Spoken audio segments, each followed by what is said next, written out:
Tu sens que le monde devient étrange? Tu as l'impression que même les guides spirituels ne sont plus ce qu'ils étaient? Attends, écoute bien ce que j'ai à te dire.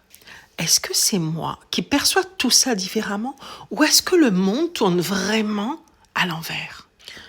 Observe, regarde tout autour de toi les comportements humains et les soi-disant hommes de Dieu, ceux qui prêchent, mais qui ne vivent pas ce qu'ils enseignent. Tu ressens ce décalage? Moi aussi. Ils parlent d'amour, mais vivent dans le jugement.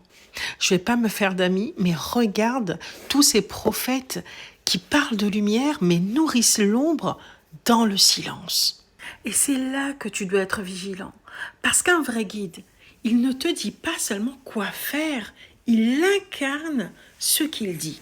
Alors un petit conseil, observe bien celui qui t'enseigne, est-ce qu'il est aligné? Est-ce que ses mots vibrent avec sa vie? Est-ce que ses actes vibrent avec ses mots? Aujourd'hui, beaucoup d'hommes de Dieu ne sont plus ce qu'ils étaient. Ça ne veut pas dire qu'ils sont mauvais. Ça veut dire que toi, tu as changé et que ta conscience t'invite à regarder au-delà.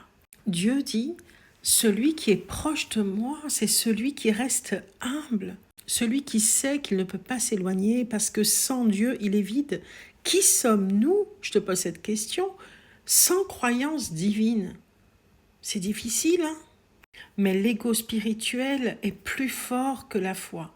Mais certains pensent que leur connaissance suffit à tout justifier. Alors je te le dis, tu n'as pas à suivre un enseignant spirituel toute ta vie. Tu as le droit de t'éloigner. Quand tu sens que ça ne résonne plus et quand tu sens que ça ne t'élève plus. Voilà les deux raisons pour lesquelles tu ne peux pas suivre un enseignant spirituel toute ta vie. Pourquoi? Parce que parfois c'est ton âme qui te montre que cet enseignement-là, tu l'as dépassé. Et que maintenant, tu es prêt à entrer dans ta propre sagesse. N'oublie jamais ce que dit l'Apocalypse. Même les prophètes deviendront des faux prophètes. Et dans ce monde en désordre, le seul véritable maître, écoute bien, c'est Dieu en toi. Alors reviens dans ton temple intérieur, sois présent, sois à l'écoute et marche.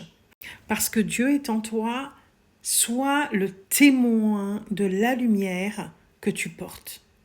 Et je t'assure, il saura te guider. C'est peut-être même le meilleur guide que tu puisses avoir pour avancer.